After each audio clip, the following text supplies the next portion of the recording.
Welcome to SB the Roaming Vlogo. Today I will read to you a little bit from a book I selected from the library as of yesterday, 22nd March 2007.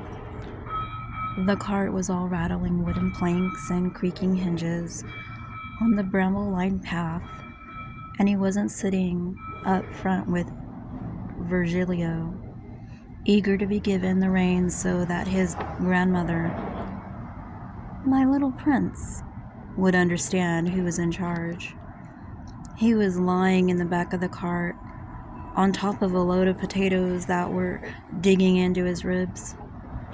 Him pale with the shipwrecked parlor of 7 in the morning, and not knowing whether the shipwreck was inside him or outside. Virgilio drove past hospital wards, screens, a wheelchair, not even noticing the hedges, announcing the main door but not noticing the rattling wooden planks and creaking hinges as they veered to the left, and the mule moving more slowly over the linoleum with no ruts or stones, no bowls, collecting resin from the pine trees. You cut into the bark with a small axe, and the veins in the wood were long drawn out sadnesses.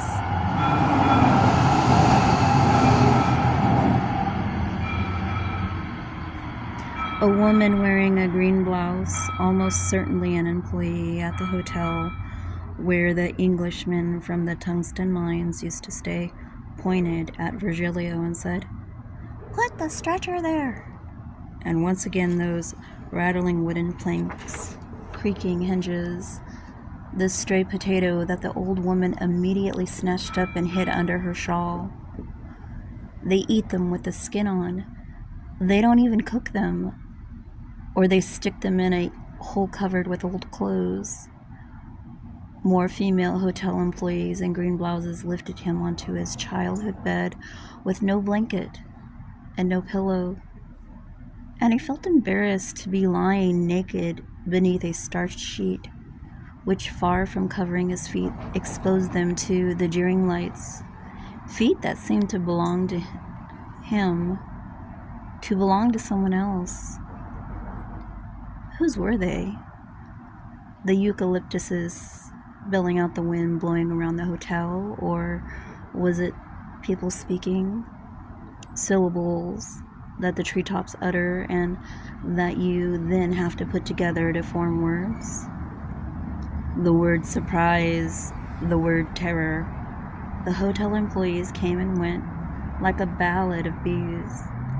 Virgilio eyed them from the cart before leaving, and then the brambles and the old woman who hid the potato under her shawl were lost. He thought his grandmother might help him by handing him a cookie. My little prince. But the chestnut trees were so far away, and the balcony facing the mountains were lost. All that was left was the pump on the well, advancing and retreating without anyone moving it, or just the sound lacerating the walnut trees. He saw the cook choosing a chicken to be killed, and in the study, the seascape, while the pump was busy wincing up surprise and terror. They were going to kill me.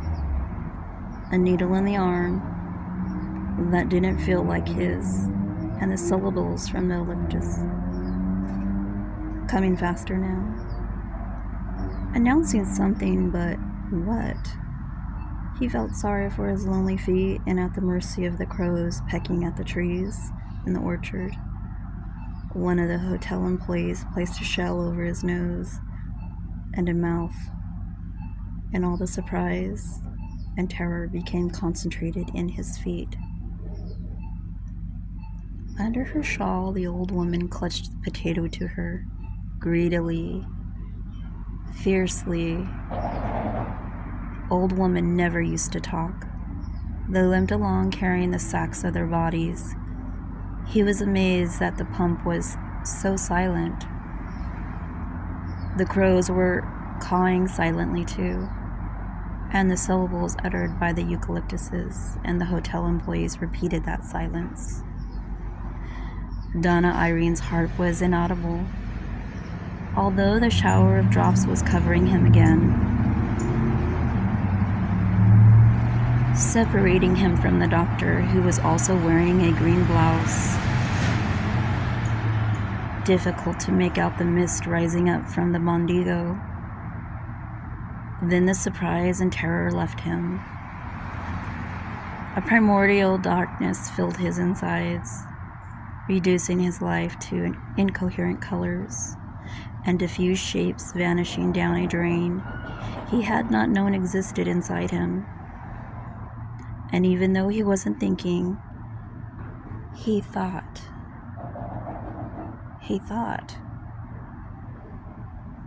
Who am I? But what did think mean? What did me thinking mean, or the me vanishing down the drain? He was sure the church bell was tolling, and even though he knew it wasn't, he continued to hear it dully tolling. The bell, the trains, and his grandfather making an O with his mouth when he held out the spoonful of food to him. He didn't talk to anyone. He read the newspaper, walked in the vineyard, or spent hours on the balcony, not even looking at the mountains. He probably had an identical drain through which his life was escaping, transforming him into a ghost no one took any notice of. And yet there was a feeling still present in him that made him lean over the bed where his grandson could not see him, while a knife was slitting open. And that's where I'll end it. Thank you for tuning in, and I will let you know what this book is called right now. And that was page 21, 22, and 23. And this is the book I'm reading. Thank you for tuning in to SB the Roaming Vlogo. I hope you have an awesome weekend.